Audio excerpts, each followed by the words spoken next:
What is going on, everybody? How you doing? Welcome to the show. Here we are again for another episode number 9 of another sports talk podcast, chatting about all kinds of sports. So if you're into that kind of stuff, don't forget, hit that subscribe button, hit that notification bell, and you will know when John and I go live on Wednesday nights, 9 p.m. That's right. John, how you doing? I am doing excellent. And yourself, sir? Good, Well, good. Oh, Lachlan, how are you, buddy? How's it going? Hope all is well. Yeah, we're in that in that football playoff mode. We spoke about some of that yesterday. Looking forward. I mean, as we said before, we said yesterday, I should say, going to be an interesting game, especially when you figure, you lost the starting quarterback, for the Broncos, and we'll see what happens there. I started thinking about the other game and everything, and I really think there's some pressure on Matthew Stafford to go ahead and get it done. What's happening, Dommy? How you doing, buddy? You know what I'm saying? Yeah. And you think about he's probably the best quarterback, that's left. Unless you talk to Anthony. Why? He think May? No, who's the other one? Is Stafford still in it? Stafford? I Drake think May, Jason Stedham, and Sam Darnold. I think you're right. Darnold is the better of the two out of all of them. So I mean, but there's, like I said, to me, there's a lot of pressure on him to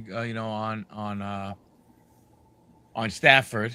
I mean, number one, he's people call him the lead, people call him maybe not, but I mean, you're talking about the of the MVP of the league, right? So right there and stuff like that. I think overall, when you look at the entire team, offense and defense, they probably are the best team out of the four. I mean, although Seattle's very good, I think I think like I said, I think Seattle's very good.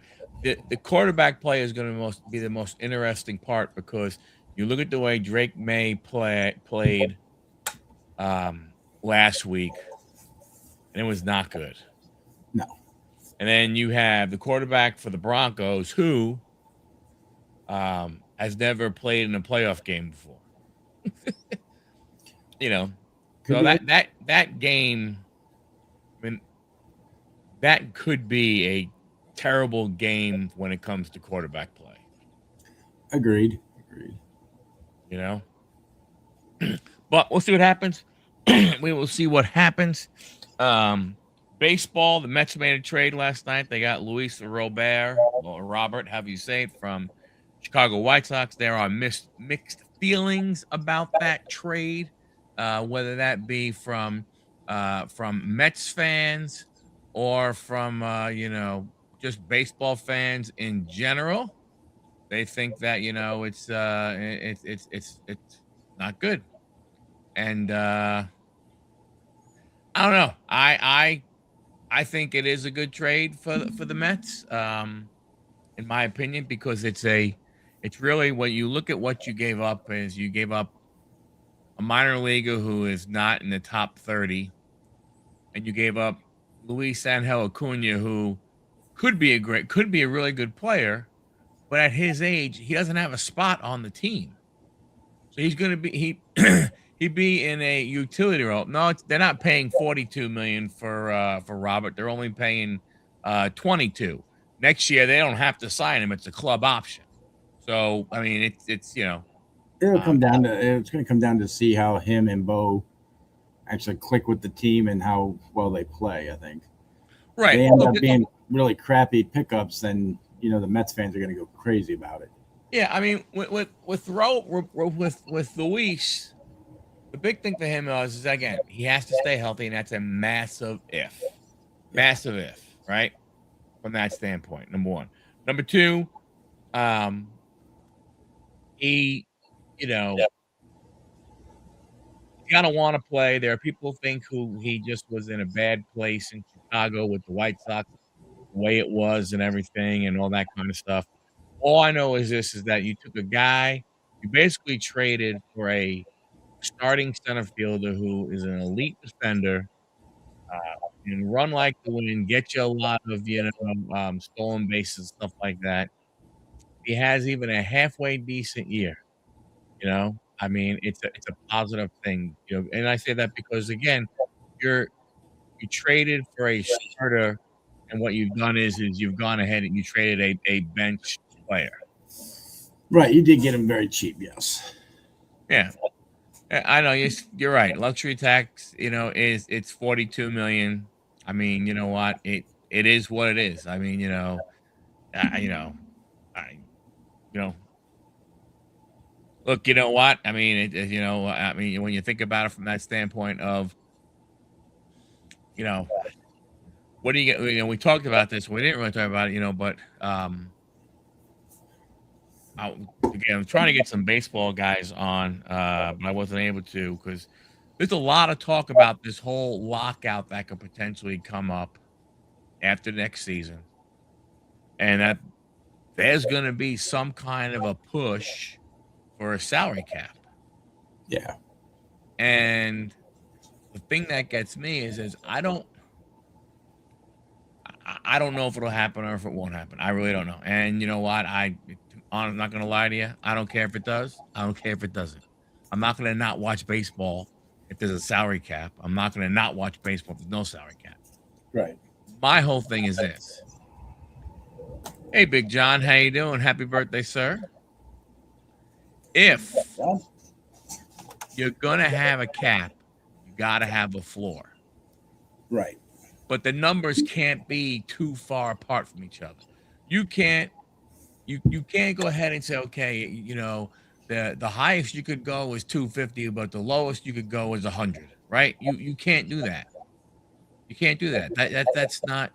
It just doesn't. That's not good. The gap can't be 100 million. What's the base salary right now? The base salary for a player. Yeah. I'm not 100% sure. I probably have to go to Sport Track and see about that. But to me, see, here's the only thing that I don't like about the cap and the floor thing. Well, there's one thing I do like, and there's one thing I don't like. What I don't like is now you're the Pittsburgh Pirates, and the floor is $125 million. All you really got to do is offer big contracts to one or two players. It gets you to that floor, and then you could fill the rest with whatever, right? True. So, for that. So I don't like that part because now you're going to inflate players' salaries who probably shouldn't be getting big dollars are going to get big dollars just because the Pittsburgh Pirates have to make sure they hit that floor. Do you do it? Then do you do it like football has it? Just copy football? I don't know. What does football have a floor? Good question. Let's see. But the one thing I do like about it a lot, if you were to do it, it really will make it to where players are going to have to decide, do I want the money or do I want to win? Right? That's what's going to have to happen, So if you're a Kyle Tucker, okay, you can't get 40 something million from the Dodgers because the Dodgers are going to be almost like right out that cap. So you have to decide, hey, if I go to the Dodgers, I can only get $10 million a year. Only 10 million. That sounds like that's a stupid statement. I know, right? You know what I'm saying? But what I'm saying, my highest I can get is 10 million there. I can go to Pittsburgh, and Pittsburgh needs to get to the floor so they can pay me 40 million. Now, we're not going to sniff the playoffs. I'm not going to win or nothing along those lines, but I get my money. So to me, at least it puts a little bit more on the players is what's more important to something is. Yeah, I'm looking here. They do. Yeah, the NFL does have a salary cap floor. Requires teams to spend a minimum percentage, typically around 89% of the salary cap over a 4-year period, not necessarily in a single season. So, Huh. So Logan says minimum salary is 760,000. So the lowest you can be is just under 20 million.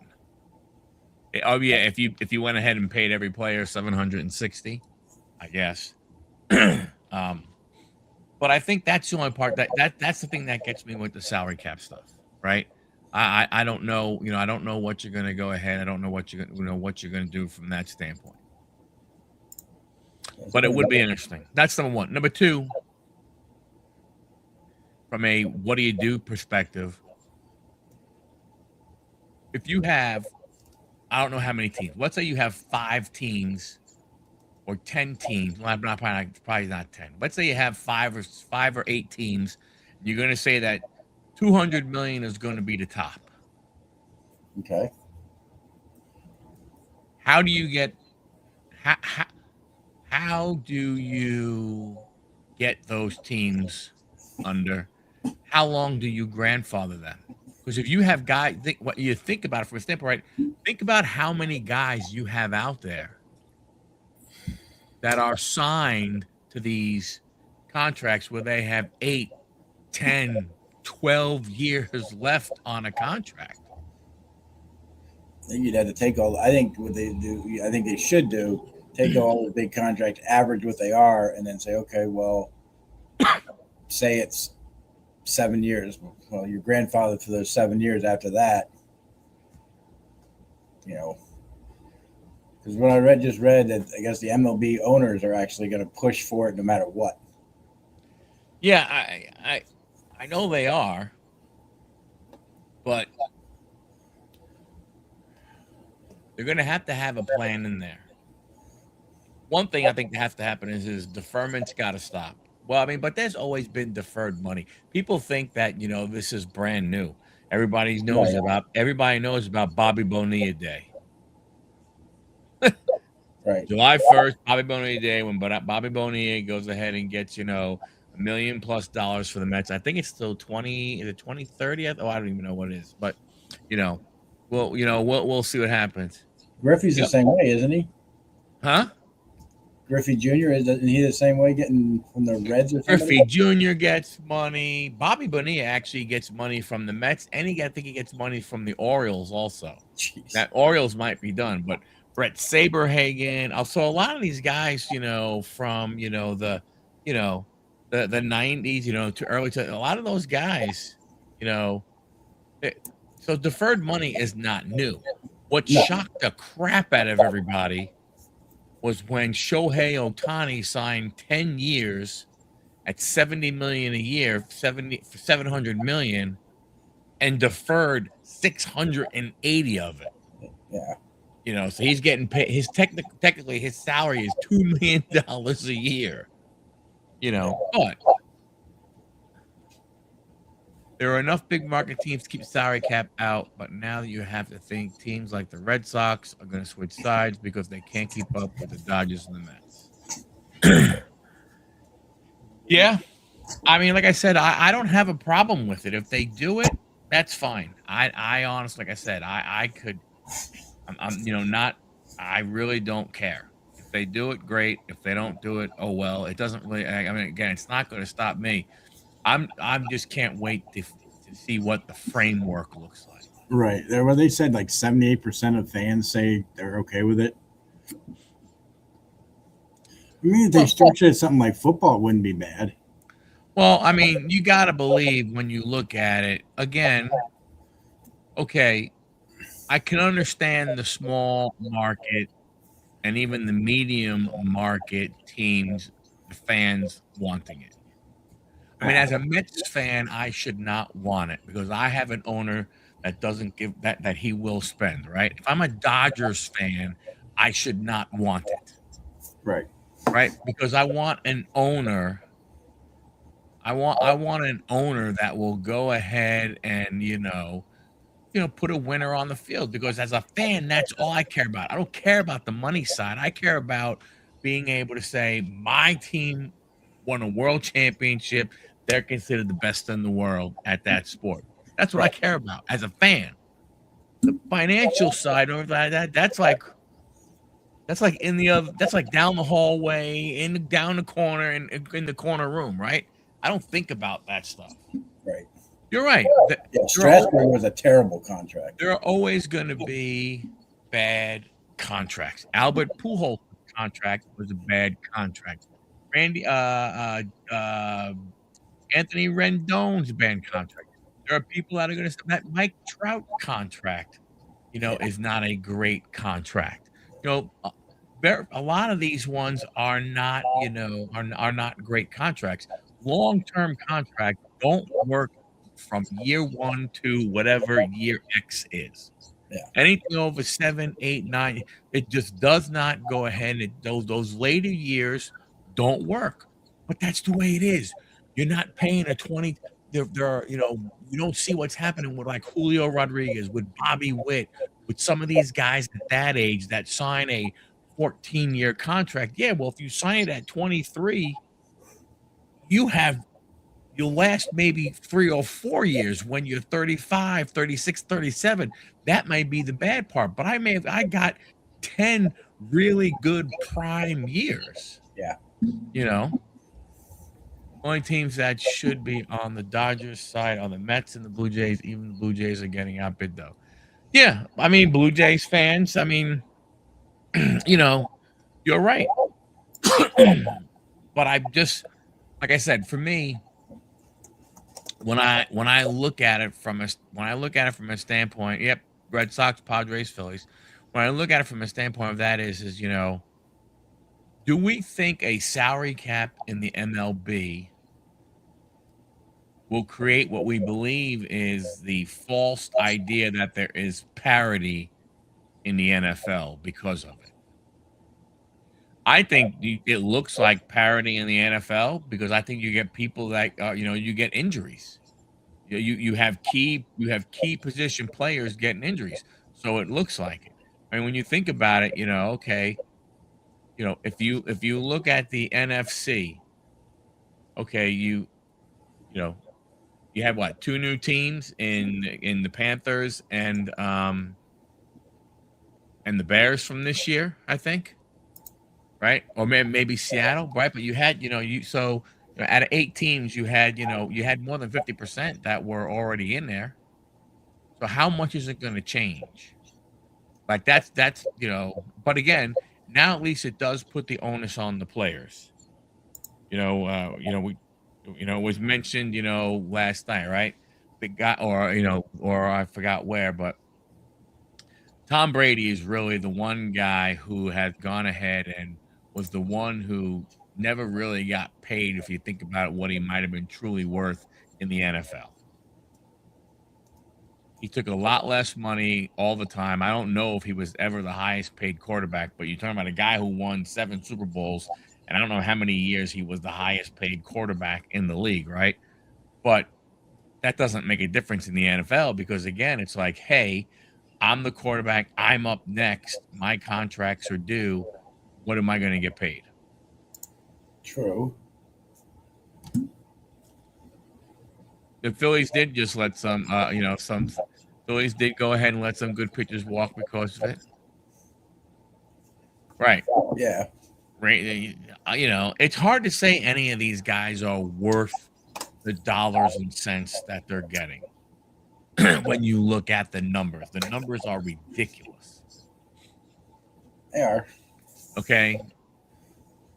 But what you look at what they see, we don't, a lot of times, from our standpoint, as a fan, we're just looking at the field, right? We're looking at the field. We're looking at the field of play, and we're looking at statistics. Okay. We don't really look at the highest paid guys and all that kind of stuff, right? We don't so we don't really look at the money side. Again, as a fan, you look at statistics of your favorite players, and you look at the statistics of your team to see how they're winning and losing. That's the big thing. That's what you're going ahead and looking at. But when an owner, so in our mind, 700 million for Otani, 800 million for Soto, 400 million for those we look at those and goes, that's friggin' ridiculous. That's horrible. But now the Dodgers look and they go, yep, you're right. But we basically have almost already paid for Otani's contract in merchandising sales alone of what we got from people buying stuff. So it is, how bad of a deal is it then?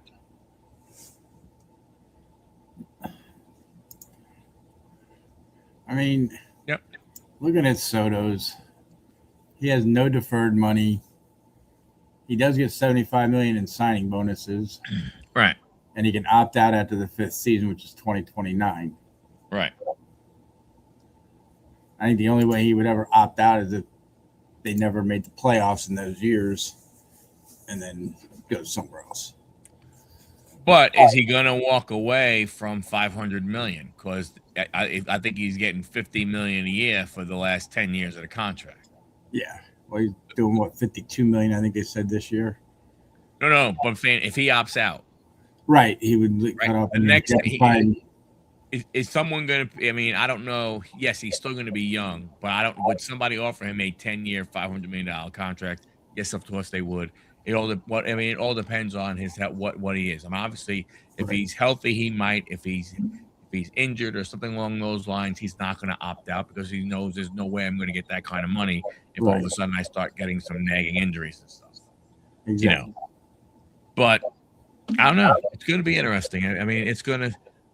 What I'm really curious about is how big of a hole are the owners going to go ahead and get in to, say, look, we're not budging, right? We're going to anchor ourselves in this big hole. We're going to hold on, and we're not budging until we get what we want. I don't know. I mean, and dare they use replacement players if it goes many months? Good question.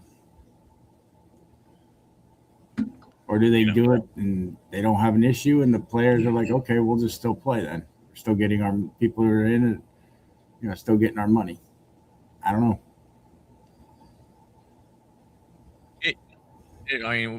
Obviously, as the season goes on, there'll be more talk about it, right? As we get closer to the end of the regular season, getting the players. Obviously, as soon as the World Series is up, and I believe I believe the agreement ends on the last day in November.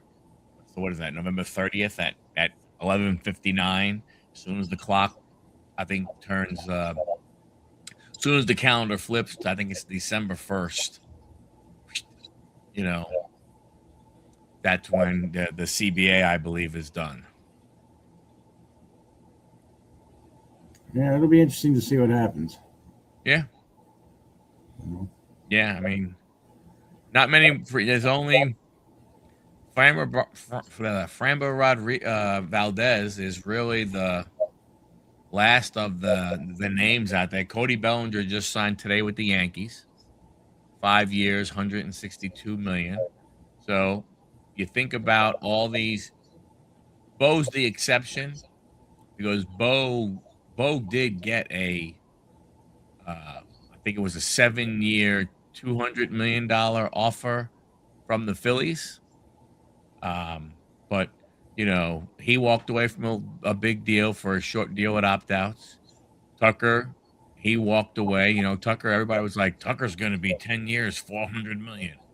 He didn't get that. And then, Bellinger, Bellinger was, another one. He was like, I'm not signing for anything. He didn't want to sign for anything less than 7 years. He got 5. He got 5 and he got opt-outs after year 2 and after year 3. So again, it's essentially you look at it, it's a guaranteed 2-year deal. After that, who the hell knows what's going on? But him, Right. he'll be 33 years old. Why would you opt out unless you have a monster 2 years? I see you guys picked up, I think, pitcher Luis Garcia. Yeah, that's what I heard. But he's 38 years old. He played for 3 teams last year, and people are going, but he throws triple digits. Well, how good is he if he played? The Dodgers cut him. Yeah. Well, let me the Dodgers cut him. He went to the Nationals. The Nationals are like, yeah, no. They traded him to the Angels, and the Angels go, yeah, no. So I mean, it's not, How good is he? Yeah, how good is he? Yeah, I think Bassett's going to be a tough one. Well, both. I don't know about Bassett. Gallen's going to be a tough one because I think Gallen comes with a draft pick, and the Mets already have, by signing Bo, they've already had, that they lose a draft pick or something there, and I don't, Stearns likes it. I think Gallen. That one of the reasons why I think Gallen is not signed is because of that draft pick thing. He's a guy who he may wait till the middle of February, end of February, to go ahead and sign a deal. If maybe somebody goes out with an injury or something along those lines, and they go, hey man, let's call up Zach Gallen and see if we can get him to come in here and he'll probably get the same type of thing. Zach Gallen will get a 3-year deal. It'll look like an unbelievable deal. 3 years, $65 million, but it'll be a buyout. He'll have opt-outs after year 1 and year 2. So, it'll be one of those type of deals. I wouldn't mind the Nationals picking up Gallen, but I don't see it happening. We don't like to make moves like that. Yeah, and again, that goes back to that whole salary cap thing, right? I mean, when Chuck? Hello, Chuck. When you when you look at that whole the whole salary cap scenario, you look at Washington, and for 2026 they're at 136 million. So if you said 200 million was the number, there's 14 teams above $200 million. And and the lowest right now is Miami. Miami is just at 100, just a little bit more than 100. So if you say 200 is a floor, what are you doing with the ceiling on that? Well, that's what I'm saying. Like, where is the let's say you made the ceiling 250. If you made the ceiling 250, there are 9 teams that right now have over that are over 250 million. What if you made it 300 million? How many are over then? 5. Okay, so that I can see that possibly being off the roof. That's 300 million, maybe. Yeah, 5. Okay, but again, if you did that, if you did 300 million, like, you can't have the floor be 150. You can't have $150 million gap. Well, like I said, you put the floor at 200 million, then it's only 100 million gap. Right, that's what I'm saying. You have to go ahead and that's what I'm saying. You have to go ahead and make the NHL has a floor and ceiling. I know the NHL has something. I don't know exactly how theirs works. The minimum money a team must spend.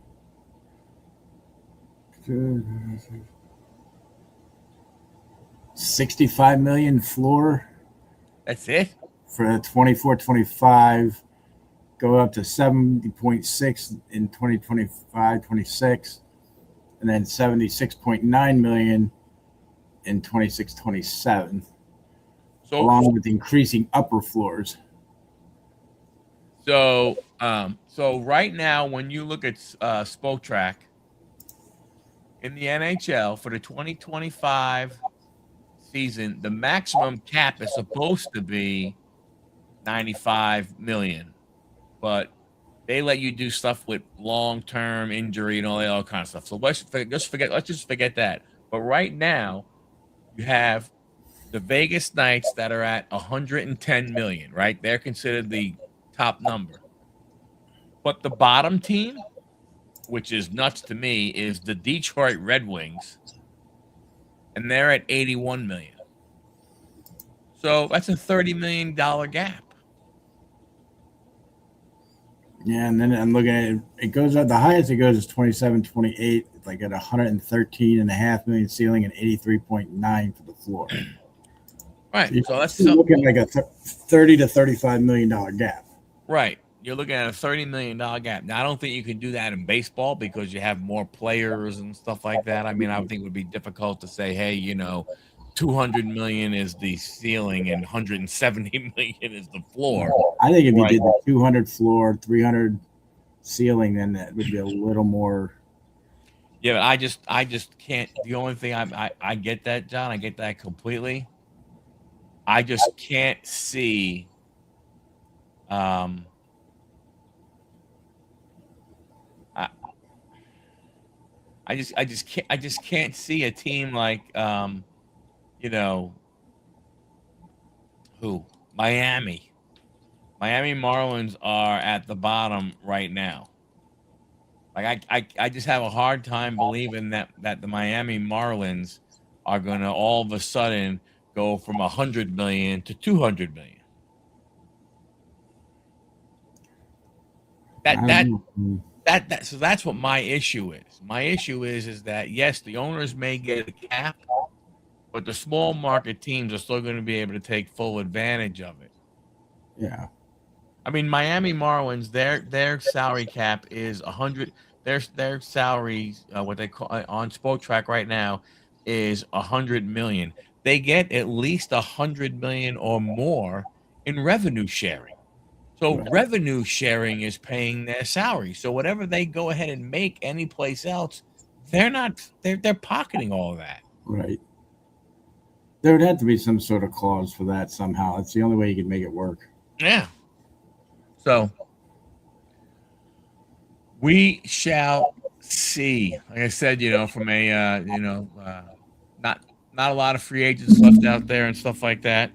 Good Not a ones. lot of big ones. Um yeah, I mean, I think that the one thing we don't know, Chuck, about him is how good he could be. He is killing winter ball. I mean, like if I don't know if they give out an MVP for winter ball, but when you look at what he's doing in winter ball, his numbers are ridiculous. Hopefully the White Sox take him. They put him in as their second baseman, and he plays 150 games, and we truly see what the kid would do. That's what I was saying. You know, He won't be like his brother, I don't think. I don't think so either. Um, Where's the other brother play now, or is he even playing? Isn't there Brian, Philly out there? uh, Brian Acuna, right? Think so, yeah. Did he even get drafted by anybody? Oh yeah, oh yeah, he got drafted. Casey He's the middle. Brian Acuna. He's he's in the Minnesota Twins.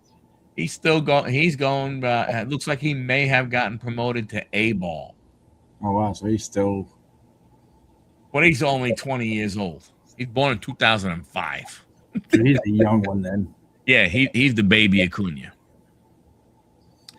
So we'll see. I mean, the kid, I mean, I'm not gonna lie. I hope the kid does do well. I think he was, I like him as a player. Hopefully he does well, for the White Sox. And well, oh, okay. I thought I thought he would play because I thought Rojas was the second baseman and he didn't seem to be anything special. So who knows? Yeah, a lot of people say Brian. That's what I heard also. That at the age where they are, like Brian at 20, better than Luis at 20, better than Ronald at 20. Yeah, but that's all AAA ball, and the single A, you have to see what happens. So, Yep. what do you think is going to happen with Screwball? Think he stays in Milwaukee Detroit? or Detroit? I mean, No, I don't. I unless Detroit is gonna. You mean for this year, or you mean period? this year or period, either or. Because I know there's been talk about him being traded this year. I think period is going to be hard because um, uh, when they initially talked contract extension, Detroit offered 10 years, 250 million, and I believe Mr. Boros asked for 10 years, 500 million. Oh, he's got Boros, huh? Yeah, so I believe he does. That's Oh, a pretty big gap, you know. it is, yes. you know, but they're gonna, yeah, they're gonna, yeah, love to hear the Tigers' case in arbitration. So the Tigers in the arbitration cases, the Tigers offered 19 million. He's requesting 32 million. Yeah. So you look at what the guy has done for the last few years, how the Tigers are going to be able to go in there and talk about all the bad things to say why he's only worth 19 million versus 32. There are a lot of teams there's belief out there because he will go ahead and uh because everybody believes he's going to win, that the Tigers are not going to want to pay him $32 million for the entire year, so they may trade him. Now, the problem you have is where the Tigers are in a bad spot is I don't believe what do you call it? I don't believe you can have him pre-negotiate with a team that he may go to. But I think that's what the problem team, where Detroit is going to be in a situation, because I think where because there's no control after this year, he's a free agent. What are you going to be willing to, give up? Like how much of your top young talent are you going to want to give up to get him? So I think Detroit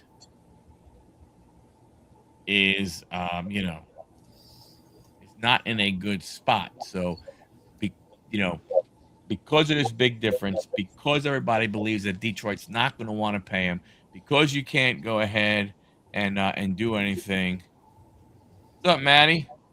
Okay. Who's yes? Um, I think his value goes ahead and goes down. Well, his trade value goes down, right? Because now, like the Nationals were gonna, let's say, make a run for him. All of a sudden, certain players come off the board. You know, now, so do I think he's going to be traded? I think there's potential. I would lean, I would be more in the probably 70-30, 70% that he does get traded, 20% that he does not get traded. I mean, 30% that he does not get traded. I think there's a shot he ends up with the Dodgers I think it's a great shot that he ends up with the Dodgers because with them losing Kershaw.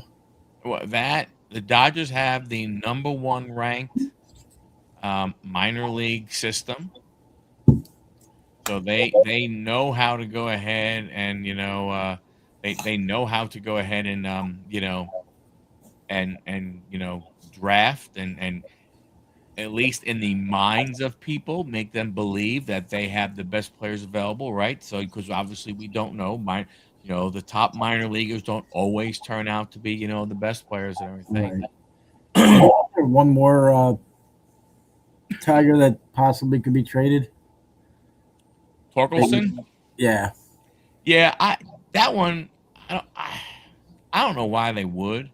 I think he still has some control left. I think you know, he has like see that but the difference between the two is that value wise a Torkelson can bring back more because of team control. Okay, so he just agreed to a 1 year, $4 million contract for this year. Right. So that means he's arbitration, so he agreed to that and everything. He probably still has some arbitration years to go. This is his first year. Yeah, he's under team contract through 2028 season. Right. Right. You know what I'm saying? So he has 3 years of team. Well, after this Right. season, he has 2 years of team control, right? So Yeah. So, teams might give up a little more to get him because they know they're not going to lose him right away. right. School, even though I kind of agree with what Larkin is saying, no one can afford what it's going to take to trade for him. But yet, by the same token, if Detroit knows they're going to go ahead and lose him, they're going to want something. If they could get 4 players, 5 players, maybe 1 major league guy and 4 minor leaguers, or 2 major league guys and 3 minor leaguers, they'll take that. They'll take if someone I think went to him and said, I got one of my top 5 prospects, I got a top 10 prospect, and I got 2 guys that are in my top 20, 25 area. I think that can get him because they know they're going to lose him for nothing. You know. True. True, and that's what I'm saying, Larkin, from that perspective. The idea is that any teams, I think teams would be willing to give up some stuff to go ahead and get him in their building, right? To get him in the building to see what it's like being with the team and so on and so forth, and potentially then being able to offer him, a long-term, deal. That would screwed by the salary cap coming in. Yeah, he most definitely would, but get screwed. Then this is a guy who then you look and it's what do you want to do?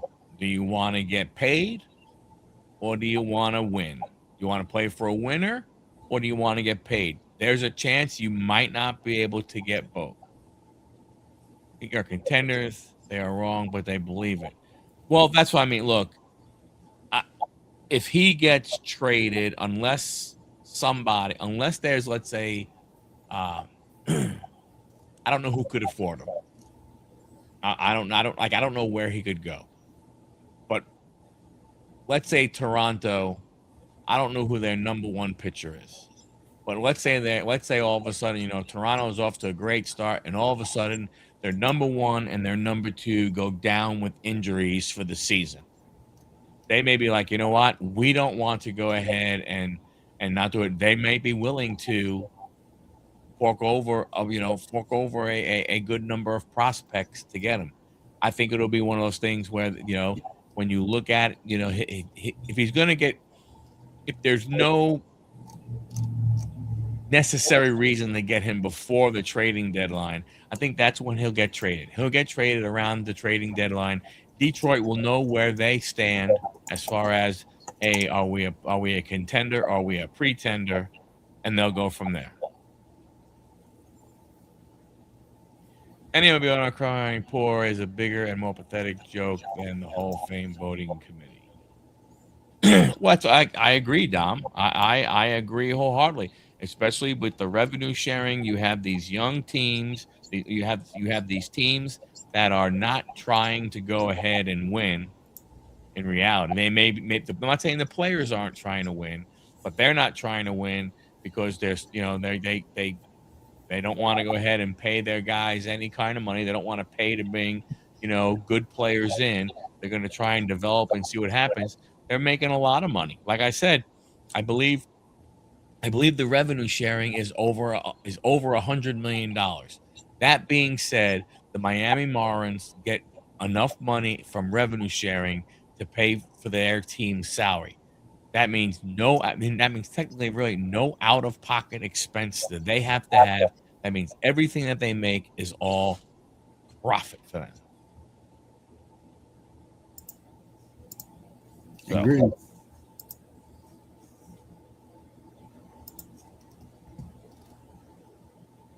I mean, what are you gonna do? I mean, that's the way baseball is. If for right now, this is good. This is going to be a very uh holy cow! No way! No way! No way! No way! No way! No gonna be seen. No way! No way! No way! What's up? You have to be kidding me!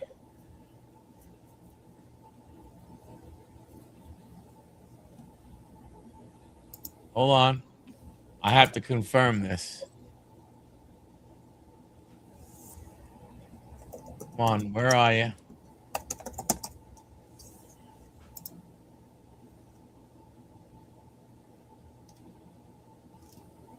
According, just hold on. I don't want to go ahead. I got that. Yep. Holy cow! The New York Mets have acquired all-star right-handed Freddie Peralta in a trade with the Milwaukee Brewers. Sources tell ESPN the deal is done. The Mets trade Jet Williams and Brandon Sproat are headed to Milwaukee. One more big league pitcher will head to the Mets. Wow. The Wow. Mets have added now Peralta. He's a guy who's a free agent after this year, only making $8 million. I don't mind giving up Brandon Sproat. Jet Williams is a tough one, but holy cow, that's that's a very interesting trade. Yeah, Dom loves it. of course he does.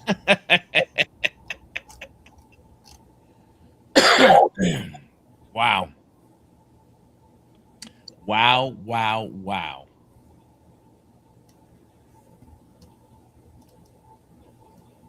Now there again, people are going to say, again, when you look at why they did what they did and so on and so forth, right?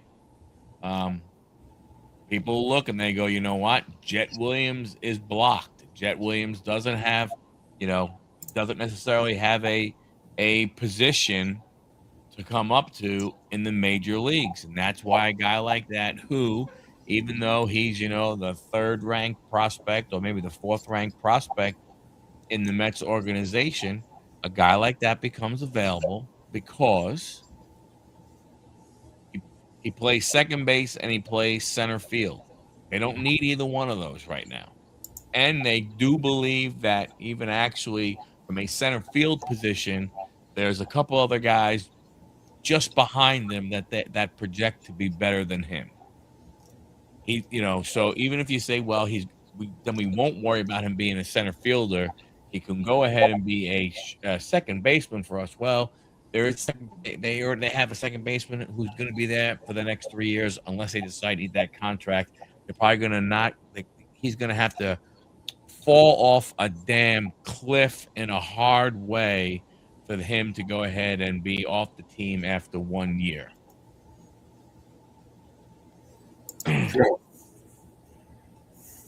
Hey, prospects are suspects. This is true. I'm looking at one for our team right now. A Miguel Seam Jr.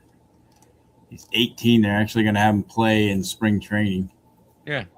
He's 6'4", 235-pound pitcher. 6'4", 235 pounds. Yep, and he's 18. Holy crap, that's a big man. Yes, it is. Let's see how he does. I don't necessarily know if they're going to finish in third, Larkin. I mean, I think with what Philly has gone ahead and lost, what they have gained, The baseball team from Georgia, they got to be healthy for them to go ahead and compete. So, I mean, who knows? I had a funny feeling that that was the guy they were targeting for pitching. Again, I think they like Brandon Sproat a lot, but if you look at it, if a Freddie Peralta takes the space of a Brandon Sproat, and Jet Williams kind of sort of in a way was like an Acuna, you know, he's another infielder that you have. The Mets are loaded with a bunch of infield prospects. No, don't So worry. My Nationals will end up in last place again. We're good for that. yeah, I mean, look, hey, anything can happen with injuries. We'll see what happens from that standpoint, but it's a really interesting. That's wow, That's a wow, long pickup wow, road. wow. Met fans are growing crazy.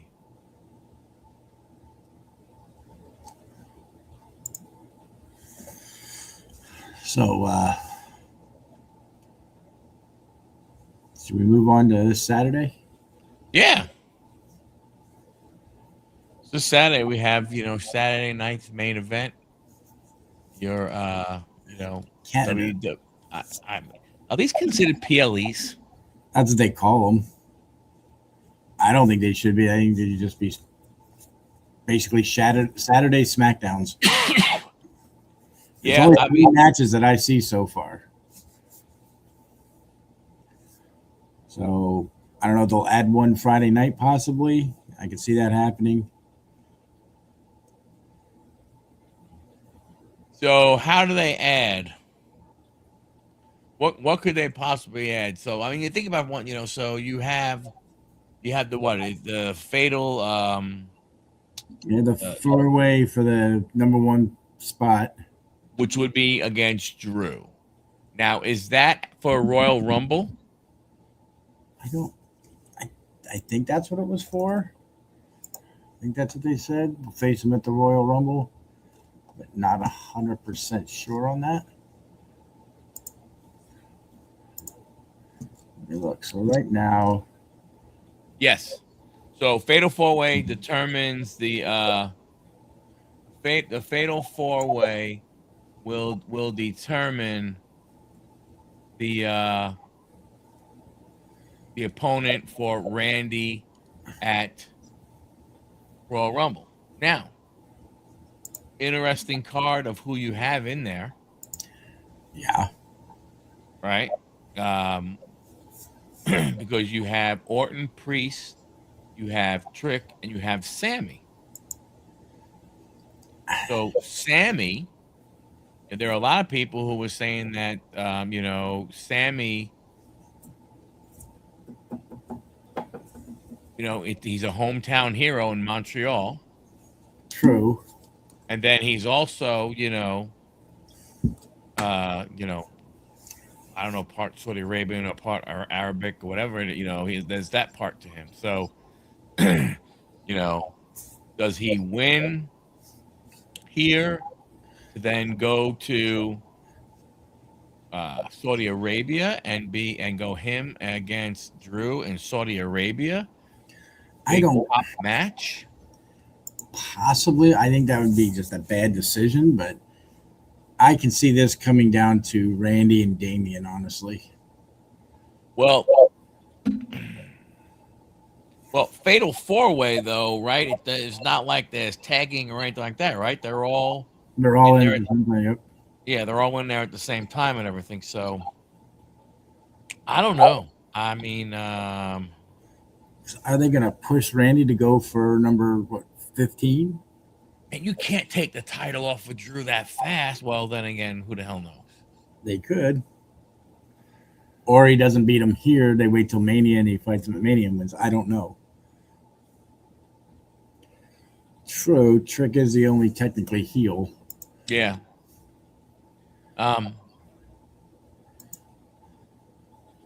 But I don't see them pushing him yet. No, I was I was listening to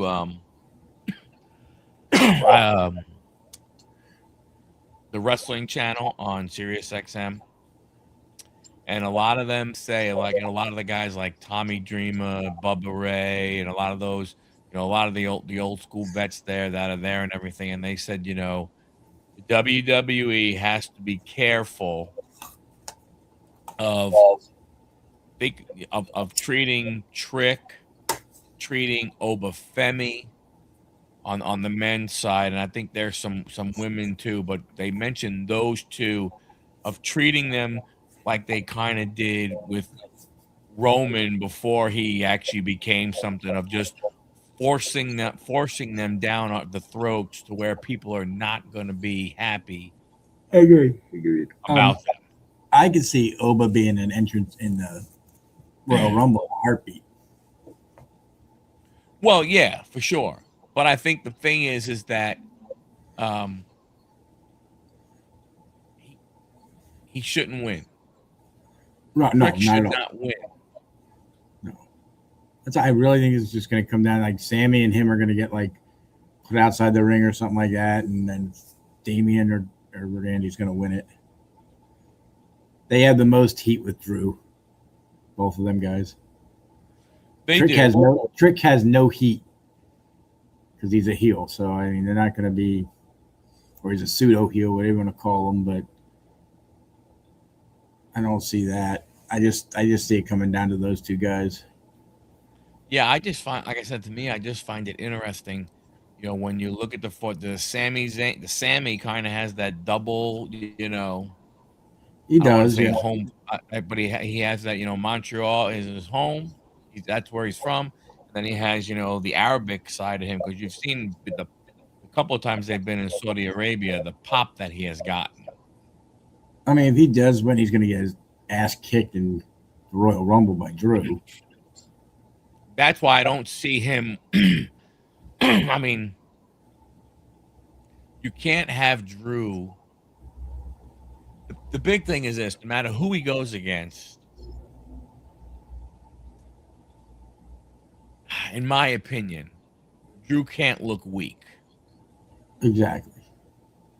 You know what I'm saying? So from that standpoint, you put Sammy there, it's going to look better. But if you put Sammy there and then you have him squash Sammy in front of all those people, in front of his people, because remember, like, he'll come out, he'll speak, Arabic and shit like that and everything, from that standpoint. So I don't know.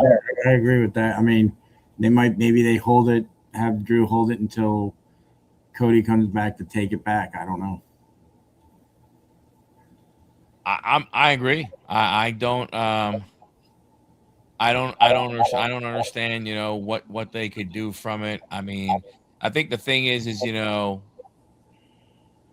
I don't know. To me, that's a tough one. And then you have Cody Rhodes against Jacob Fatu, where why? There's nothing between these two.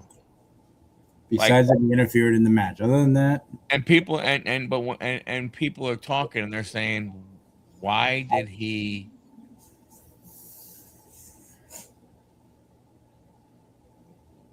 interfere?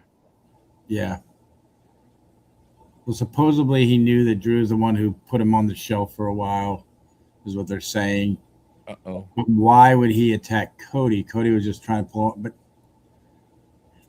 I don't know. He had a good run with him. I think Mike's frozen.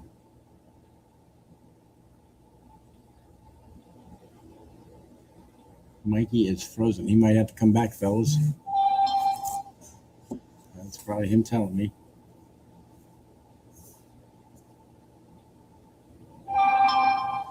Yeah. Yeah. His PC froze, so he should be back. He'll probably leave and come back. But yeah, I think the Drew or not Drew, but Cody and Fatu is just a bad match. We know. I'm pretty sure Cody's going to win that one. I mean, I can't see Fatu beating him there. It would make no sense. And then the women's championship match, which I think you're going to see interference in at some point with some other group, probably the big women. But I'm assuming that's 3 matches. They always have 4, so I would imagine there would be another one there. Let's say maybe another women's match, maybe something. Maybe you have a Natalia versus what's her face match, maybe. I don't know. I can't think of what else they could put there because they only got 1 women's match.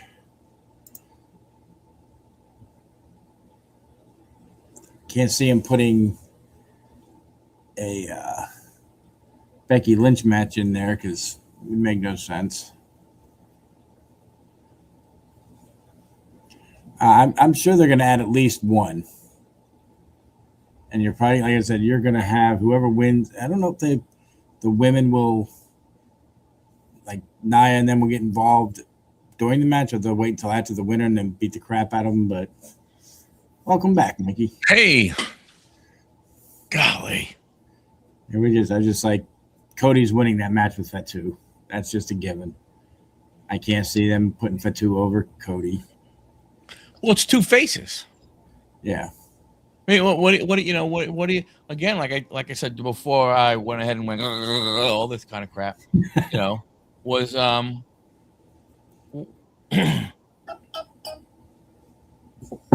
Cody really didn't do anything to Fatu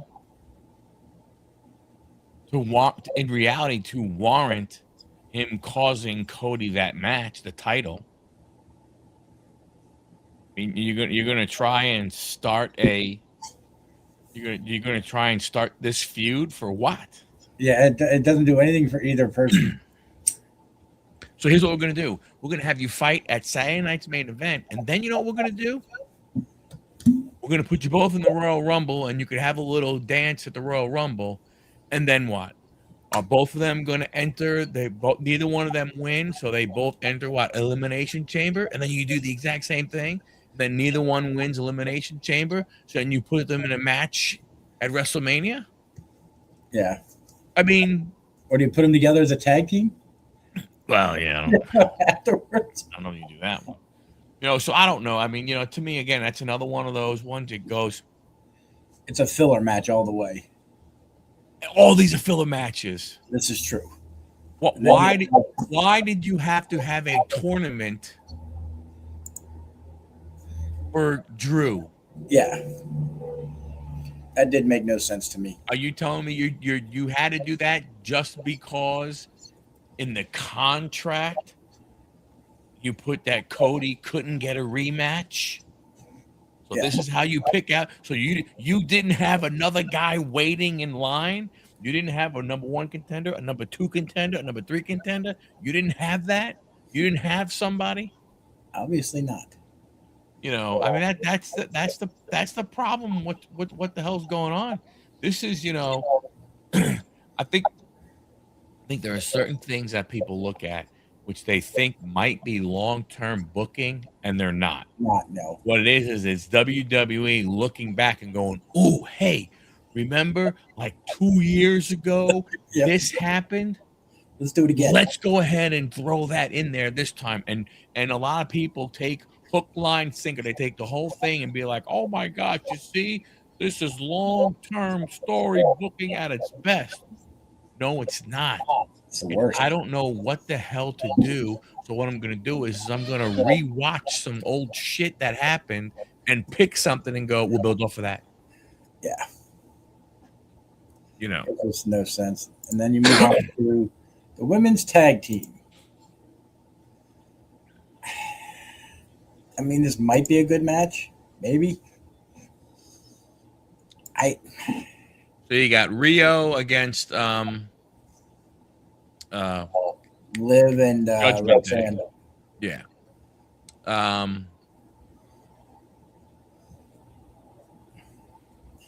When you go straight off of talent, I would say Rhea and Io. But most definitely.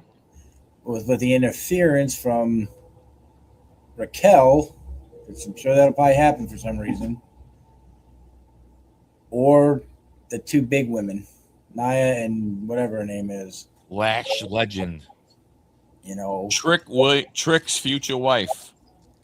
I Trick, mean, Trick and him are engaged. oh wow. I mean, I could also see if Roxanne doesn't get involved or Raquel doesn't get involved, that at the end, whoever wins, they come out, Naya and her, and just lay them flat and say, we're next. But with the Judgment Day, you're probably going to have Raquel there somewhere. And do Io and Rhea have somebody to combat that? The only way they would be if Charlotte and Alexa came out. If if Raquel came out, I don't know if Stephanie is. I don't know how much of that angle they are trying to play with her injury. That's true, yeah. But because supposedly she's not injured, it is all a work. Right. So I don't know how they would play that out. If Lash Legend and Naya came out, I could see the potential of Flair and Bliss coming out. Right. Yes. From that standpoint. But I mean, I don't know. I mean, who do you think wins though? Who would you put your money on? Well, you see, to me, I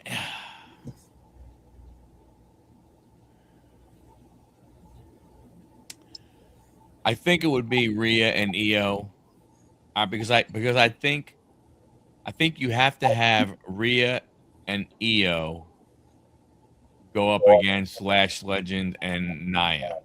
Yeah.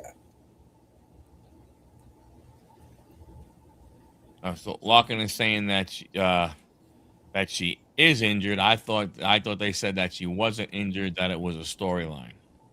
He said it's not serious, so maybe they are using it as a storyline as well. I mean, you give her a couple weeks to heal up, and boom, there you go. But that doesn't mean she couldn't come out and kind of distract. Yeah. Yeah. So I don't know. I mean, again, you just put the belt on Rhea and Io. What are you doing? I don't know if I mean, it's just been flopping back and forth between these two teams. Well, like I said, I don't know. Then the whole Judgment Day thing is, I think that's. I think when you look at Monday night, or I'm sorry, Monday afternoon Raw, and I know it was his hometown, Belfast, but when you look at Finn coming out to his old theme, which is so much better than Yes. the Judgment Day theme. Yes.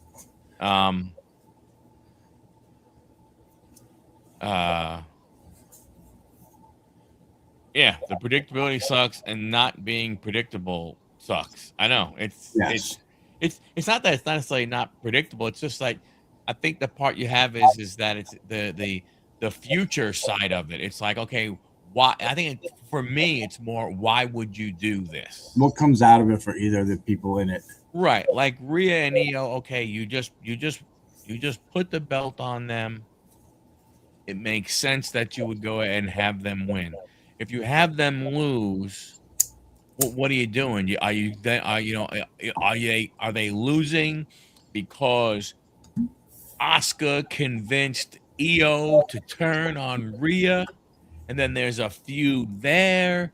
It's just along those lines type of things and everything. But with Finn Balor, I just think it's time. If JD is out, Dom is out. So right now, the Judgment Day is Liv, Roxanne, Raquel, and Finn. Yeah. To me, Finn needs to go ahead and somehow get out of there. He needs to go back to being with his old school theme, a serious push. He's a great wrestler. Yes. I mean, and stuff like from that standpoint and everything, So at that point, you know, I mean, our, watching afterwards, after the match was over, they did. Somebody caught video of it, and he talked to the crowd. I thought he was gonna there towards the end. The way he was talking, I really thought he said, was gonna say, "I'm out of Judgment Day," but he never said that. right, But he still left with his old music when he left. So yeah. I just think from the standpoint of the Judgment Day as a whole, it's what, holding him back. right now, can you set something up where Finn and Dom do they rekindle that little rub and everything that they had, and stuff like that, where, and potentially go ahead and, and have Finn do something to try and get at at the IC title, from Dom, at least get Finn, a singles belt that way to start to build him more as a singles guy out of the Judgment Day. If you go ahead and you pull him out of the Judgment Day, what does that then do for, JD McDonough? JD is an unbelievable wrestler. I mean, his head is too big for his body, Yes, but I mean, he's a really good wrestler, but from I that don't. I standpoint. think JD is a mid card at best. I don't see him ever getting up there to the major title, but I agree. he'd be a good mid card, and I could see maybe he comes back and Finn, is left, and JD and them hit it out. They guys have a match, and then Dom comes back, and like you said, they start that. They need to break that group up because it just is terrible. Yeah, the Judgment Day is done. It's used. It's been overused. And I don't know if the um I don't know if the women keep Judgment Day. I mean, do you let Roxanne live and and Raquel keep it? They call themselves Judgment Day. Be rough to keep it going, but who knows for WWE. And then I was thinking, you have two men's matches, one women's. They're going to probably put another women's match here somewhere. The only one I could think of, but it would again be a crappy match, would be Natalia versus what's her name? Maxine. Yeah, that's the only one I could see. Because what is on SmackDown that women that you could have? I don't see anything there that's been going on really. No, because Jade, Jade don't get in the ring. Jade, I mean, you look at what all Jade does right now is come out, walk Talk on around and stage do like that and and go, "I'm that bitch," and then drop the microphone and walk away. So the only thing would be that they are building a Jordan Grace, Jade Cargill thing. I don't know if that is ready for Saturday night's main event. I mean, again, you're gonna put that at the Rumble. I mean, and when you is might when is you might as well put it on at 2 o'clock in the afternoon, so that this way, the real fans don't have to go ahead and suffer through that crap. when is what uh Trinity's her real name. Naomi, When does she do back? Anybody know? I don't think she's had the baby yet. Okay. I thought she did. Well, no, because was it 9 months yet? What was it? Was it SummerSlam? That's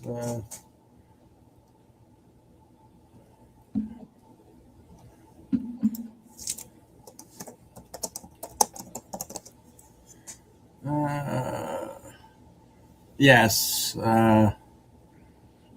Welcome Baby Boy recently around late November 2025. Really? Yeah. Baby Boy. So the bloodline continues. yep. The next level of bloodline is here. There be Roman should go, like from the Lion King when whoever was He's Mustafa holds him up. Mustafa holds up Simba. That's what Roman does. Yeah, the bloodline continues. The next OTC right here. You're looking at the future head of the table, the head of the family. That would be early for her to come back. It's only been 2 months, but there is that possibility. But I don't think we see her till like Mania or something. Yeah, or unless she enters The Royal Elimination Rumble? Chamber. Maybe she enters as a surprise entrant in the Royal Rumble. And then you have Bianca. Too. There's another one there. They're expecting her to be, from what I read, she's basically ready to go, but I think they want to bring her back at the Rumble and have her win it. Which I don't understand that one either, but hey. Yeah. And I can't see them having Cody win the Royal Rumble if he enters it. That'd be what, 3 years in a row? He can't win. Or 2. He'd have 3 wins underneath, but he can't. He can't win. I gotta believe you would. I can't see. I mean, there's no way they could move on from Breaker and Punk this soon. You would almost think Breaker wins it. Breaker's got to win Breaker's got to win that or Elimination Chamber. True. I mean, you would think he would have to. You know, from that standpoint. Because you're probably gonna have Jericho be there, that's useless altogether.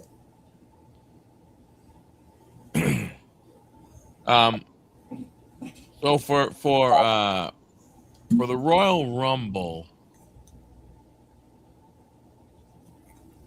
I'd be surprised about that. What? Having Roman win it, it would not surprise me. It wouldn't surprise me. You know, from a standpoint of is I see here's where I have a problem. Here's where my dilemma comes from, Chuck, is that take CM Punk. Okay, he's your champ on Monday Night Raw. To me, you have plenty of people that you could see going for it and being up there. I could see a Finn Balor winning. I could see with the reception that he got and everything, stuff like that. To me, I wouldn't mind if you had a Braun Breaker go in, but then what you need to do is if you're trying to set this up, and I don't know if Braun wins too early.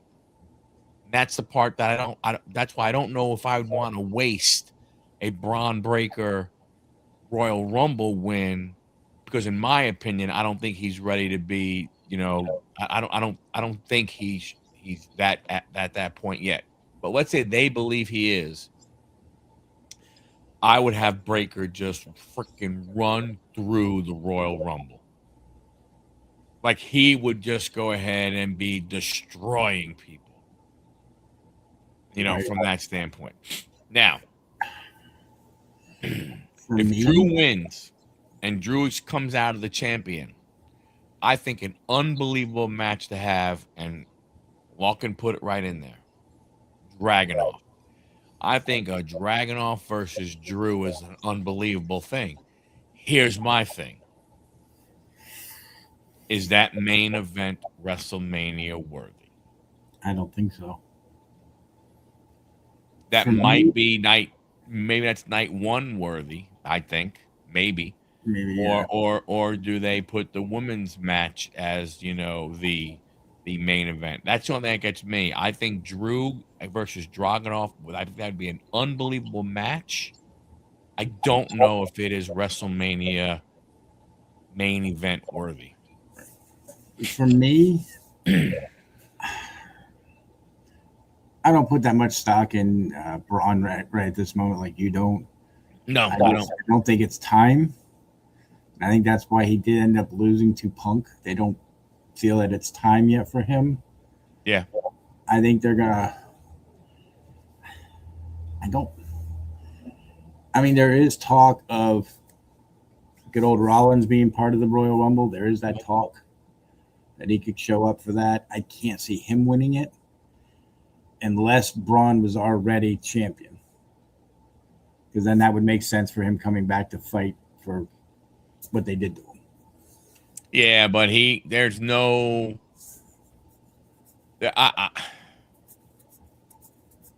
I can see Roman winning this. I can, because he do have a lot of. Yeah, if you Roman winning would be incredible. Roman versus Punk would be. I mean, now I don't know if you. To me, that's one of those ones where you're putting the belt back on Roman. True. Or do you have Roman lose to Punk? I can't see that if that happens. Because because the truth of the matter is, the other one that could be possible would be Gunther. He's going to probably go up against AJ. True. And I think you're going to have him do double duty. Well, he did talk about that. So he's going to retire AJ Styles potentially. A lot of people are saying no, AJ's not ready to retire yet, but I don't know. But Gunther did say, so you want me to pull double duty that night since I'm already in the Royal Rumble? And he said the only way he'd do it is if. So AJ, there's talk that what may happen is that they may put a little twist to it, to where it is his WWE career, which is over, and then WWE lets him go back to TNA and end where really he made his, because he helped build TNA, and have him go back there and have a match or two. You can see that being a possibility, but if he's really done, then that would be pretty cool. Oba's definitely going to be in the what do you call it, Royal Rumble. He hasn't said anything, but I'm pretty sure they'll have him there. That would be pretty cool. Besides Roman, to win the Royal Rumble,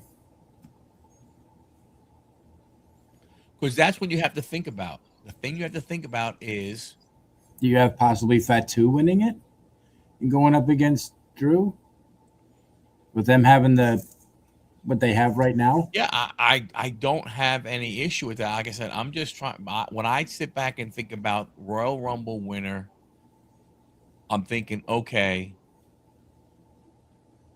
You're thinking Javon Evans winning it. I can see it. Well, no, Javon Evans is hurt now, right? He got because you saw that match got. Yeah. So during the commercial break, yeah, the match ended. So he did something. I don't know if anything has been out, anything has been out there about it. But I think from a standpoint of it, I just look at it from the winner comes down to there's like two choices as the winner, right? It's and it's like, okay, if it's a Raw guy, who would you want to see challenge Punk? If it's a SmackDown guy, who do you want to see challenge? Because we're going to say Drew's going to beat Sammy, right? We're going to say that. So, and maybe Drew already has beaten Sammy, right? So then you say, okay, hey, I'm going to go ahead and, I'm going to go ahead and, and figure that part out. So to me, it's like, okay, who would you want to see go? If a SmackDown person is going to win, who is it be to go ahead against Drew? Who is it going to be to go ahead against CM Punk? But they can choose either one, though.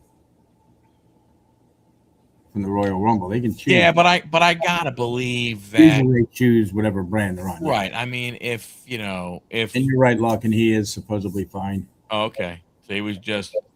It was protocol.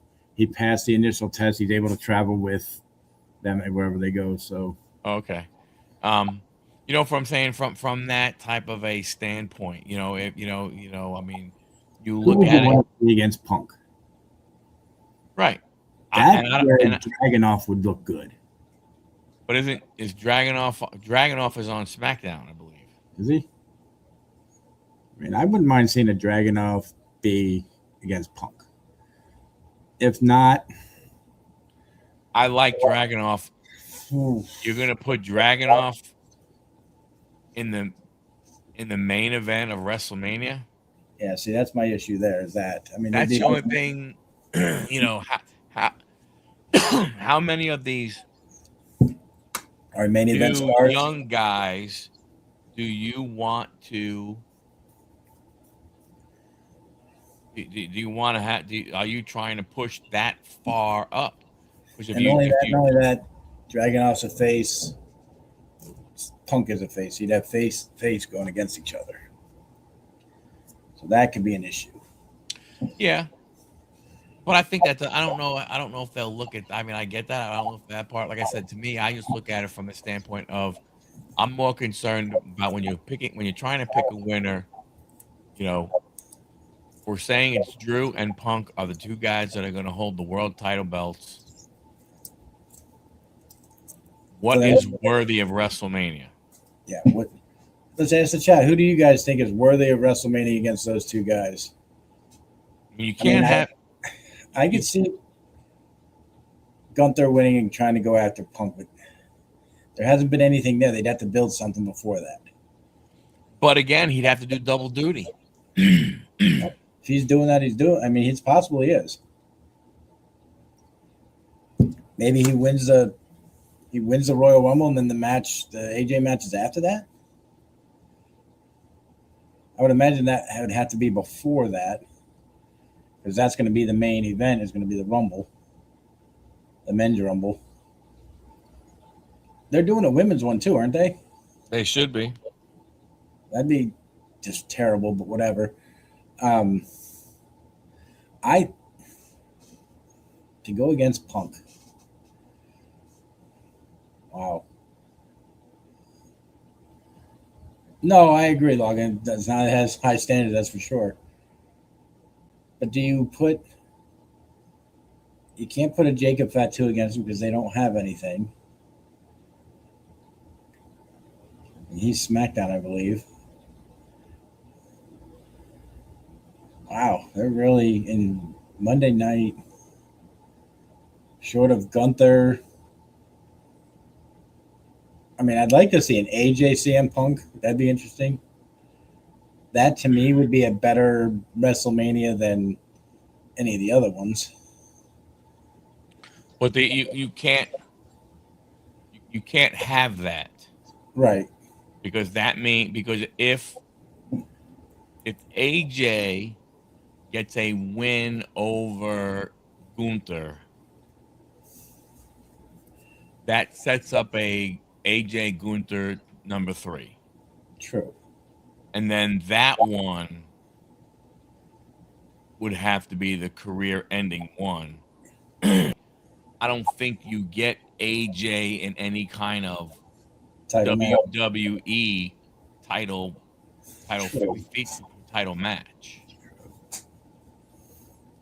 Then the only one that makes sense is Braun. The Braun's not. It's going to be a second time you lose. I can't see him putting the belt on him that early, unless they're planning on the whole Seth Rollins thing coming back and going after him.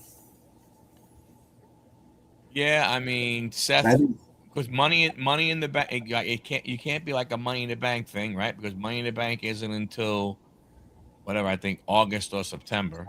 Because they flipped it. I believe they're moving SummerSlam to June or July. I think June, July, somewhere in that time frame, right? So the only way you could have Braun go ahead, only in my opinion, only if you think Seth is ready to come back,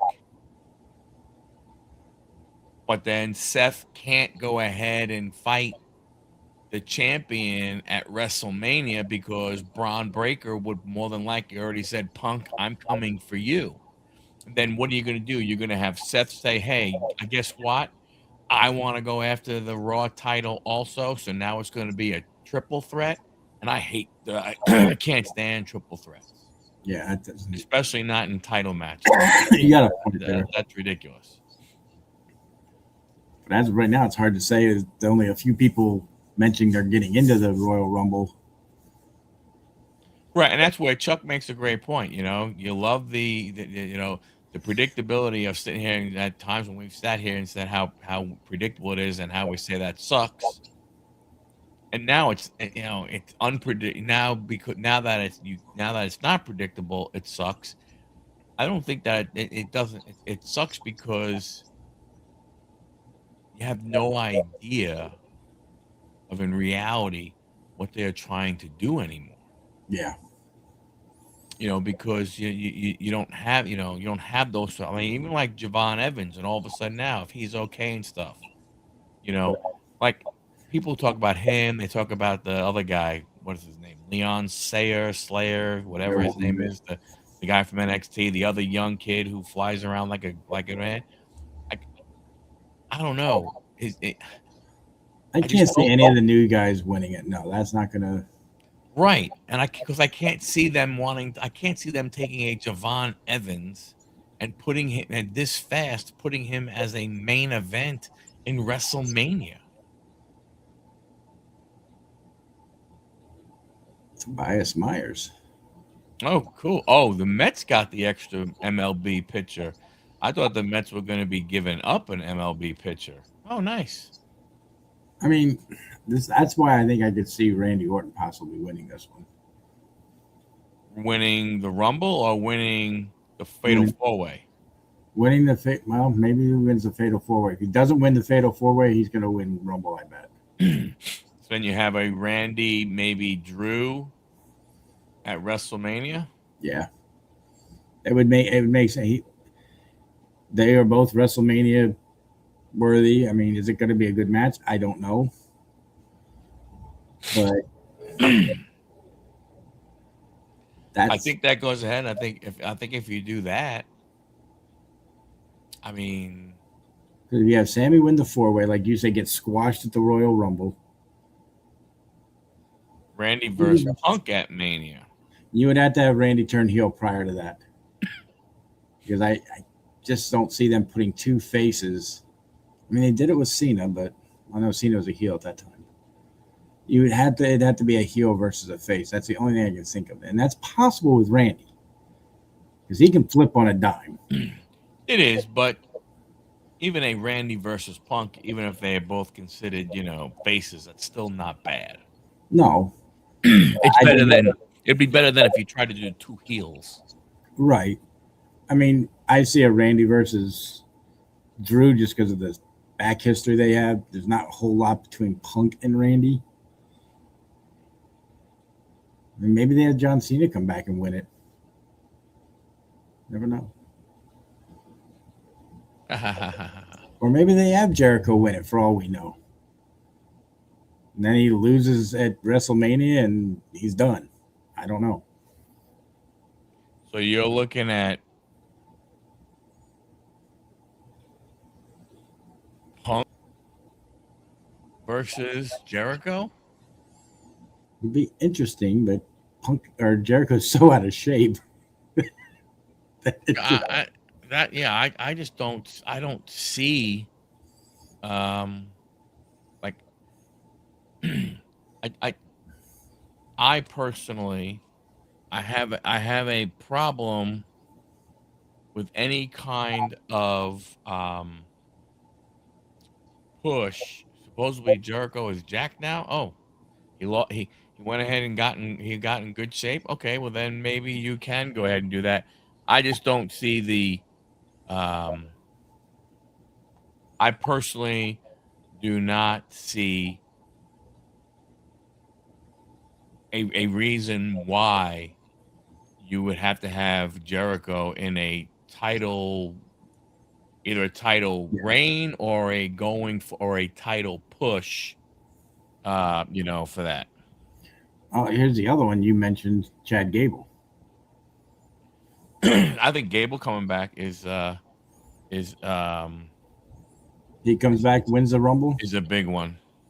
Worthy of a match like that at WrestleMania. No. Okay.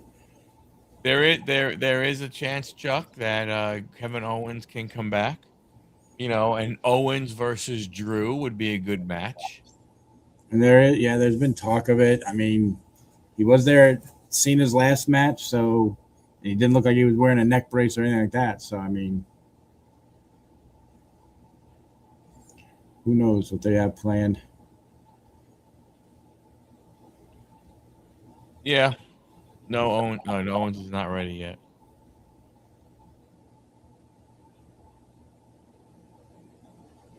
Yeah, I don't know. It's gonna be interesting to see what comes out of this. I think this is definitely one of those ones where, um, the Rumble is is is unpredictable.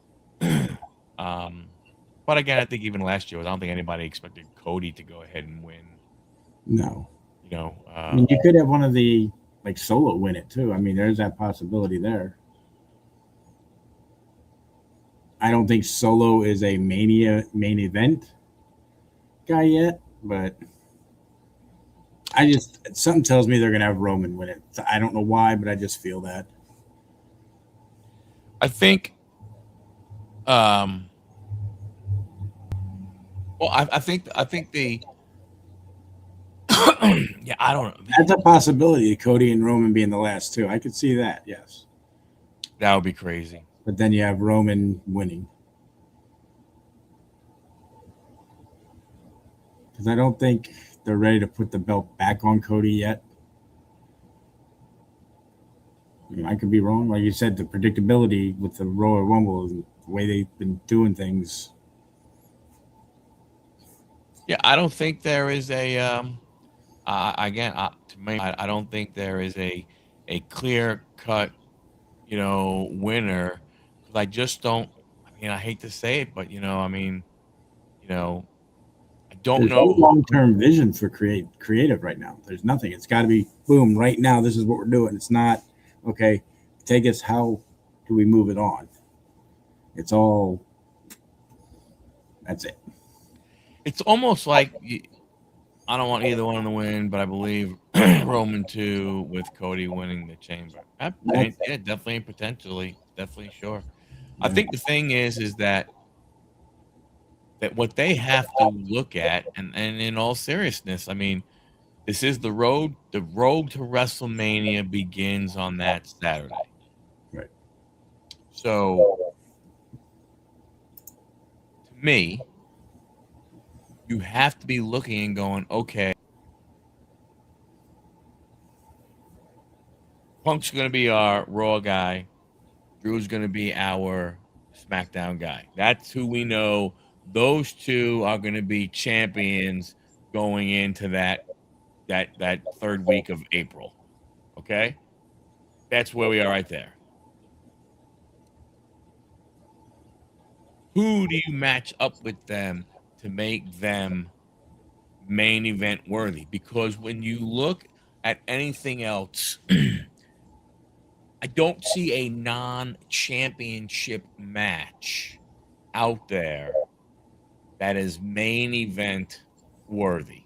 I don't know if even if something were to happen with AJ Styles against, Gunther, to me that's not even night one. That's not a main event match, right? That would right before the main event, maybe, or an opening match. Look at your two women's championships. Like Stephanie, like her a lot. Jade, not a fan. Neither one of them is worthy of a main event slot. Exactly.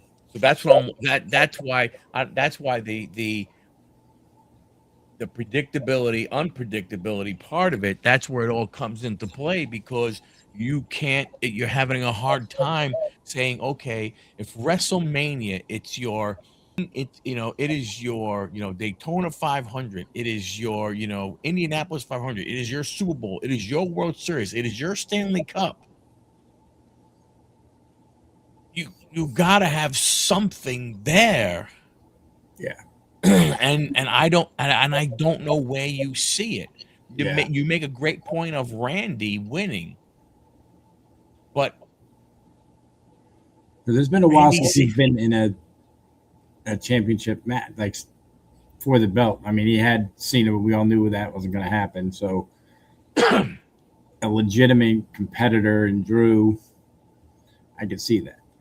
And Chuck, I agree with you. I don't want to see it either, but I'm pretty sure we're going to. I don't think we have a choice. Yeah. Will it be for a title? I don't know. But they'll somehow figure out that it's a Mania event or a main event somewhere on one of their PLEs. Yeah, I don't know. I think it's the unpredictability is it's.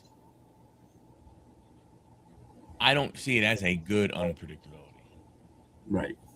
I see it as a they don't know what they're gonna do. They're gonna try and figure out something on the fly.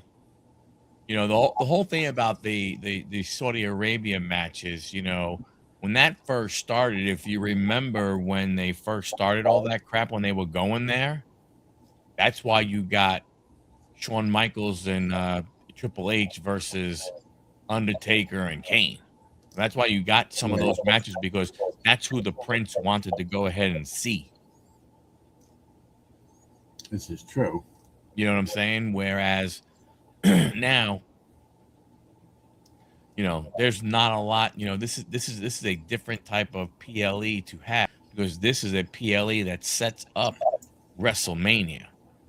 So hey, Prince, I know you may want to see Sami Zayn win, but guess what? That ain't freaking happening because Sammy's not gonna. Sammy is not going to main event WrestleMania. He's not worthy of it. True. I agree there. Yeah, Mansoor wins the Rumble, and then it's gonna be Mansoor against friggin' Punk night one of WrestleMania main event, and they're gonna get booed out of the freaking Alliance Allegiant Stadium, whatever the hell it's called.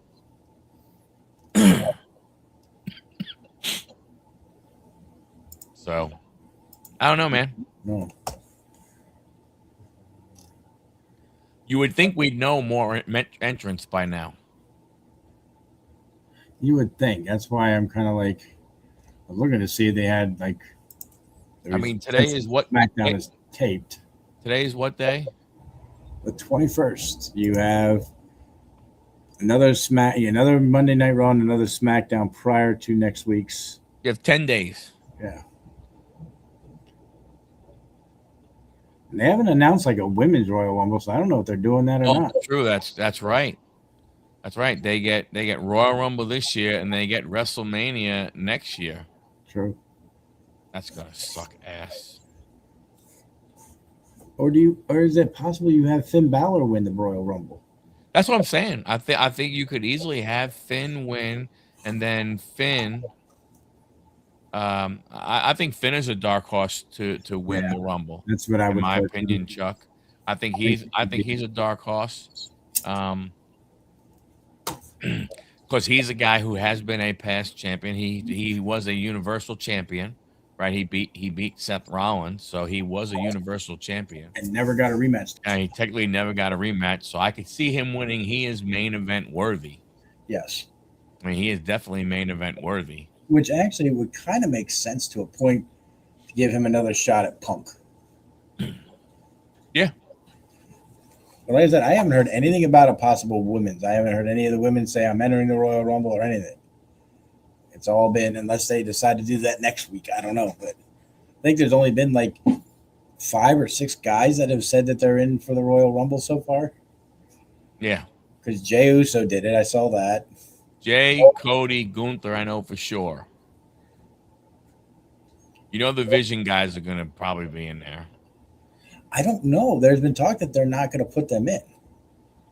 Okay, Cody. So we got Cody, we got Jay, we got Gunther. I know those are the 3 that I know I heard.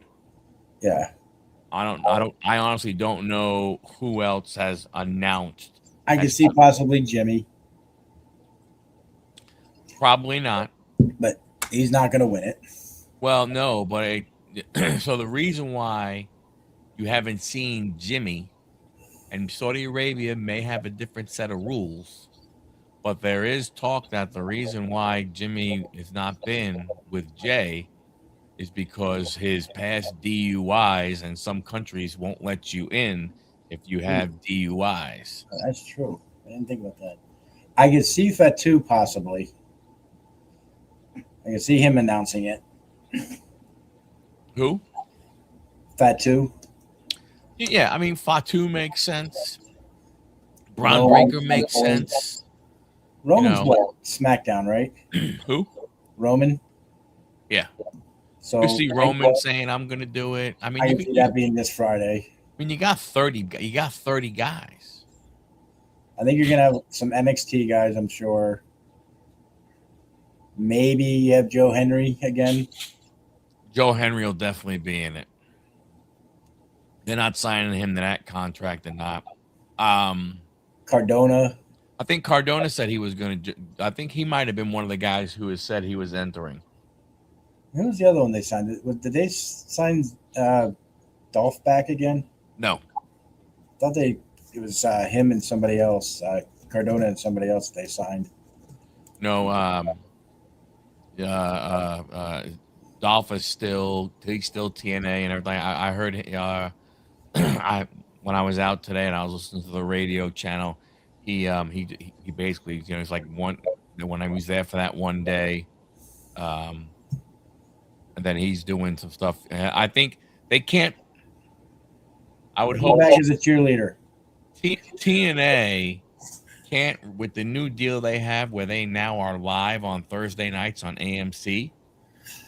They can't afford to go ahead and. Oh wow! Okay. Oh, okay. I did not know that. They cannot afford to pull Dolph and bring him back to the WWE right now with TNA. Because if they do that, then I mean they are definitely going to be lacking some stars. They just lost a bunch of people to AEW. That's true. So right now you have Cody, Gunther, Jey Uso, Rey Mysterio, Dragon Lee, and Penta are confirmed so far for the men's. More announcements coming up. So you'll probably have Friday. There'll probably be 2 or 3 more. Monday they'll add more. So Damus, you're not going to see him for a while.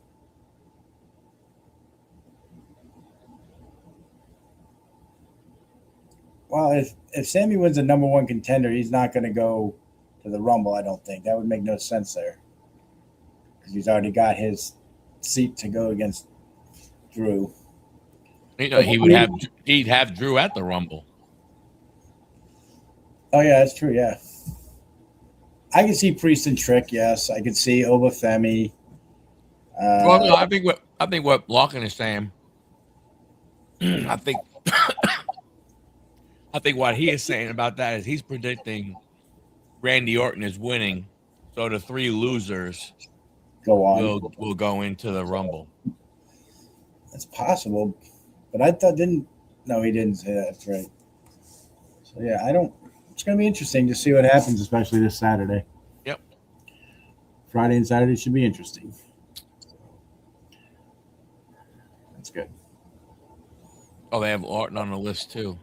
One I looked at, I mean, there's people that have fake ones sitting out there on Facebook too, and it shows like. Oh, well, there's some people who think freaking Edge is going to go ahead and be there. Yeah. And Edge. So I don't know if you had heard, but Edge has said that 2026 is his last time in the ring. Yeah. And more than likely his last, and I think his contract is up sometime in October. Wrestle Dream is in Toronto in October, so it makes sense that, again, that's his hometown, so it would make sense that he would he'd go ahead and go out there. Let's see here. Yeah, that might be true. That might be true, Lachlan.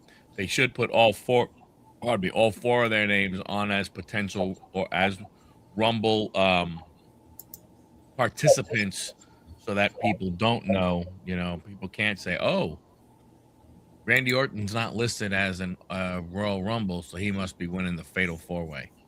Yeah, so looking at Edge, uh, multi-year contract reported lasting through 2026 with the potential for an extension to 2028. Yeah, but Edge has already said that he's done. Edge came out and said that, Retirement match at Wrestle Dream 2026. yep, that'll be his thing. That's when he's going out.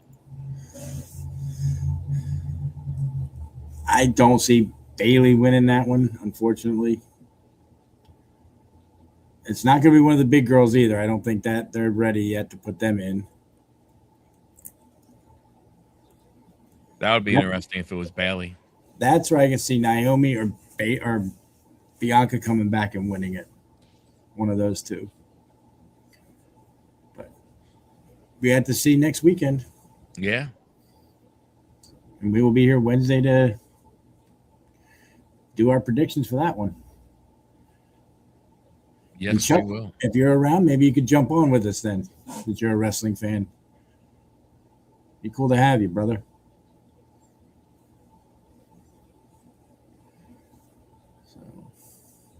Yeah, I definitely think we'll have to see what's going on. I gotta believe Tiffany would probably be back for the Rumble, don't you think, for the ladies? That's true. That is true. I mean, I can see her coming back for being one of those. Maybe you're gonna have. I'm pretty sure you'll have the Bella twin come in. One's there. But Tiffany's another one who's looked like she's had some work done on her face. Probably. Well, maybe not. Nah, maybe it just must have been the angle and everything. Who knows? It's definitely going to be interesting. I have to watch Friday, see who decides they're going to be in the men's and the women's, and see what happens if they add a fourth match for Saturday night or they just keep 3.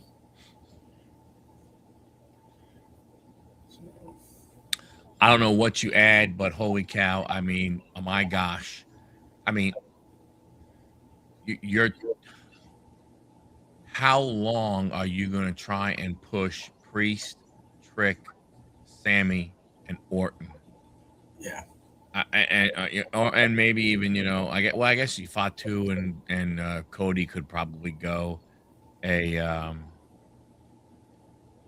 decent amount of time, but for crying out loud, I mean, what are you going to do? I mean, for crying out loud, like, are all 3 of these matches going to be 30-35 minutes? So you have an hour and a half worth of show. That's what I mean. Even if you did weren't they doing PLEs? They were trying to do 5.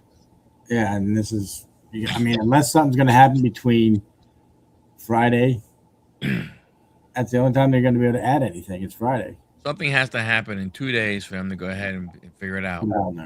They're in Montreal. With this weather that is coming, they got to figure that could play into it also. That's true.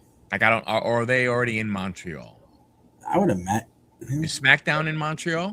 Yeah. Let's see where they. Let's see where they were at tonight.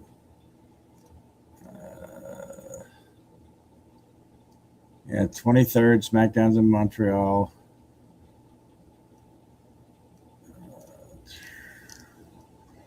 Yeah, they don't show old ones, so I don't know.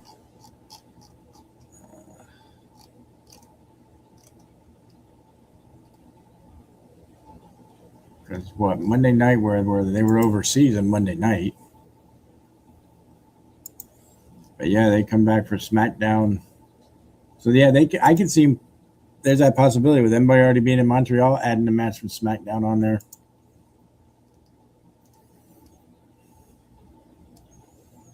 That is definitely going to be interesting.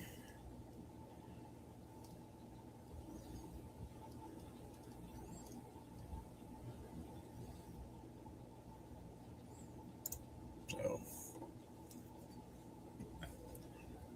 well, around here you're going to have all that, but they're not coming to the East here for a little bit, so.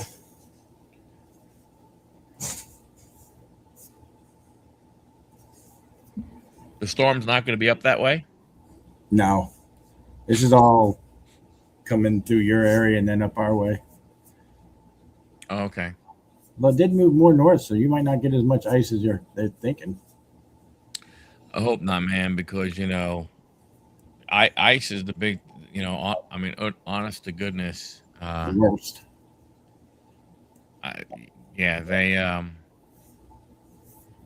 they really need to, you know, really need to figure out what's going to happen from a road perspective. I mean, it'll, a lot of ice. I mean, will be, and if it stays cold, I mean, Yeah. we'll be shut down. I mean, that they literally, yeah. Well, the way they're talking, they're saying right now they're predicting anywhere from 8 to 12 for us, but it could be a lot more. Yeah. Like I said, with us, a lot of people don't, realize how hilly, Atlanta is, and the outskirts of. That's really what gets us. When you get all the ice, you just can't go anywhere. And then you got these wonderful people. I've got a 4x4 truck, but it doesn't matter if you're on ice. Yeah. So. Yeah, I mean, I'm sure, come Friday, I mean, depending on what's doing, I mean, we'll just, cover up my wife's car. We'll have the car, we'll have the car in the, have the cars in the driveway and stuff. And we won't move them, because if we move them and the driveway gets icy, they'll just slide down into the middle of the street. Yeah, at least if you leave them where they're at, they have that dry spot that they're in. The tires should at least stay dry. Yeah. So be careful out there, everybody. If you're in the way of this crazy ass storm and everything, and there are going to be areas that are going to be hit that probably haven't been hit like this in a long time. All we can hope for the best is that I mean, I don't want to see anybody go ahead and get hurt or anything, but I'd rather have the snow in areas that know how to deal with it. Right. Because down here, even that last time when it came through and you saw, it's just, it's a mess. It just shuts everything down. And if it stays cold, that's what I'm saying. If it stays cold, you're screwed. We'll be done for days. Well, everybody, hey, thanks a lot for joining. Thank you. Been great. Johnny, thank you, Larkin. Check us Tuesday night on Pittsburgh for Dialed In. And check us out next Wednesday for our predictions for the Royal Rumble and the cover. We are expecting outages. This. We'll go ahead and we'll hopefully we'll have a better picture come Wednesday, a week from now, as to what the hell the Rumble weekend is going to look like. Yeah, exactly. Peace out, everybody. Catch you later. Peace.